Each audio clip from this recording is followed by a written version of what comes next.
పరిశుద్ధ గ్రంథం నుండి సామెతలు 6వ అధ్యాయం చదువుకుందాం. నా కుమారుడా, నీ చెలికాని కొరకు పూటబడిన ఎడల, పరుని చేతిలో నీవు నీ చేయి వేసిన ఎడల, నీ నోటి మాటల వలన నీవు చిక్కుబడి ఉన్నావు. నీ నోటి మాటల వలన పట్టుబడి ఉన్నావు. నా కుమారుడా, నీ చెలికాని చేత చిక్కుబడితివి. నీవు త్వరపడి వెళ్ళి విడిచిపెట్టుమని నీ చెలికానిని బలవంతం చేయుము. ఇలాగు చేసి తప్పించుకొనుము. నీ కన్నులకు నిద్ర అయినను, నీ కనురెప్పలకు కునుకుపాటైనను రానియకుము. వేటగాని చేతిలో నుండి లేడి తప్పించుకొనున్నట్లు, ఎరుకు వాని చేతిలో నుండి పక్షి తప్పించుకొనున్నట్లు తప్పించుకొనుము. సోమరి చీమల యొద్దకు వెళ్ళుము. వాటి నడతలు కనిపెట్టి జ్ఞానము తెచ్చుకొనుము. వాటికి న్యాయాధిపతి లేకున్నను, పై విచారణకర్త లేకున్నను, అధిపతి లేకున్నను, అవి వేసవి కాలమందు ఆహారము సిద్ధపరచుకొనును, కోతకాలమందు ధాన్యము కూర్చుకొనును. సోమరి, ఎందాక నీవు పడుకొని ఉందువు, ఎప్పుడు నిద్ర లేచెదవు? ఇక కొంచెం నిద్రించదనని, కొంచెం కునికెదనని, కొంచెం సేపు చేతులు ముడుచుకొని పరుండదనని నీవు అనుచుందువు.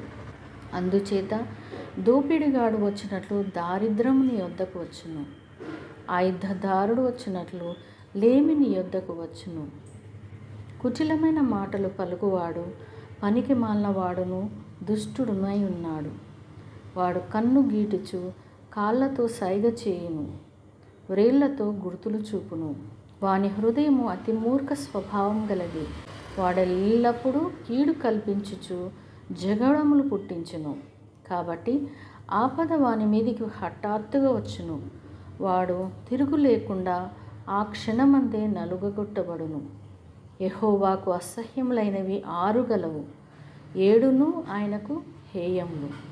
అవేవనగా అహంకార దృష్టియు, కల్లాలాడు నాలుకయు, నిరపరాధులను చంపు చేతులను, దుర్యోచనలు యోచించు హృదయమును, కీడు చేయుటకు త్వరపడి పరుగులెత్తు పాదములను, లేని వాటిని పలుకు అబద్ధ సాక్షియు, అన్నదములలో జగడములు పుట్టించువాడును.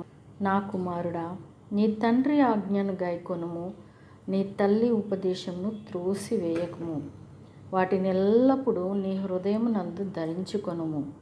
నీ మెడ చుట్టూ వాటిని కట్టుకొనుము. నీవు త్రోవను వెళ్ళినప్పుడు అది నిన్ను నడిపించును. నీవు పండుకొనున్నప్పుడు అది నిన్ను కాపాడును. నీవు మేల్కొన్నప్పుడు అది నీతో ముచ్చటించును. ఆజ్ఞ దీపముగాను, ఉపదేశము వెలుగుగాను ఉండును. శిక్షార్థమైన గద్దింపులు జీవమార్గములు. చెడు స్త్రీ యొద్దకు పోకుండాను, పరస్త్రీ పలుకు ఇచ్చకపు మాటలకు లోబడకుండాను అవి నిన్ను కాపాడును. దాని చక్కదనమునందు నీ హృదయంలో ఆశపడకుము. అది తన కనురెప్పలను చికిలించి నిన్ను లోబర్చుకొననీయకుము. వేశ్యా సాంగత్యము చేయువానికి రొట్టె తునక మాత్రం మిగిలి ఉండును. మగనాలు మిక్కిలి విలువగల ప్రాణమును వేటాడును. ఒకడు తన ఒడిలో అగ్ని ఉంచుకున్న ఎడల వాని వస్త్రములు కాలకుండునా? ఒకడు నిప్పుల మీద నడిచిన ఎడల వాని పాదములు కమలకుండునా? తన పొరుగు వాని భార్యను కూడువాడు ఆ ప్రకారమే నాశనమగును. ఆమెను ముట్టువాడు శిక్ష తప్పించుకొనడు. దొంగ ఆకలిగొని ప్రాణరక్షణ కొరకు దొంగిలిన ఎడల ఎవరునూ వాని తిరస్కరింపరు కదా.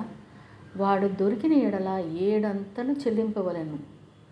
తన ఇంటి ఆస్తి అంతయు అప్పగించవలెను. జారత్వము జరిగించువాడు కేవలం బుద్ధిశూన్యుడు. ఆ కార్యం చేయువాడు స్వనాశనమును కోరువాడే. వాడు దెబ్బలకును అవమానమునకును పాత్రుడగును. వానికి కలుగు అపకీర్తి ఎన్నటికి తొలగిపోదు. భర్తకు పుట్టు రోషము మహారౌద్రం గలది. ప్రతీకారం చేయు కాలమందు అట్టివాడు కనికరపడడు. ప్రాయశ్చిత్తమేమైనా నీవు చేసినను వాడు లక్ష్య పెట్టడు. ఎంత గొప్ప బహుమానములు నీవిచ్చినను వాడు ఒప్పుకొనడు. దేవుడు తన పరిశుద్ధ వాక్యమును మన హృదయంలో ఫలింపచేయునుగాక. ఆమెన్.